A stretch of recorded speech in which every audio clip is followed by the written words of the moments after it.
Assalomu alaykum.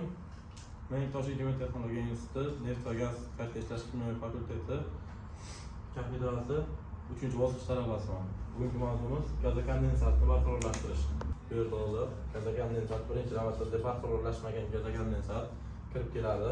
B701 kolon, T701 kolonnasiga o'tib, bunda hop barqarorlashmagan gaza kondensat birinchi B701 kolonnasidan T701 kelgandan so'ng T701da bir qismi qizdirilib K701 kolonnasiga kiradi, qolgan qismi esa sovutilgan holatda K701 kolonnasiga kirib keladi.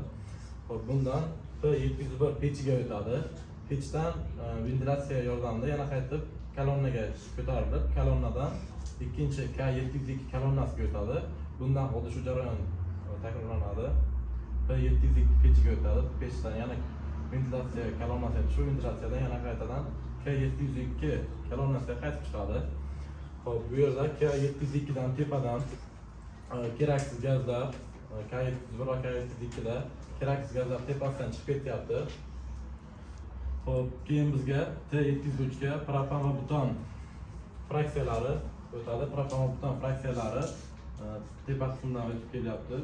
Bunda keyin T702 kolonnasiga keladi. T702 kolonnasidan propan butan fraksiyaga yig'gichga o'tib ketadi propan butan. Hop, T702 dan keyin bizga E702 ga kelib tushib, tepadan kelib tushadi. E702 dan ventilyatsiya orqali sovuq kondensat K702 kolonnasiga keladi. Bunda sovuq kelishi sababi K702 da boyagi pechga o'tgan vaqtda aylantiganda o'sha issiq bo'lib gaz chiqib ketmasligi uchun tepadan sovigan holatda kirib keladi. Hop, bundan keyin bu qaytar jarayonga aylanadi, chunki E704 ga tushib, E704 dan E703 ga o'tib, yana 706 yordamida tepaga chiqib, shu jarayon qaytar jarayonga aylanadi. Bu yerdan gaz kirib keladi.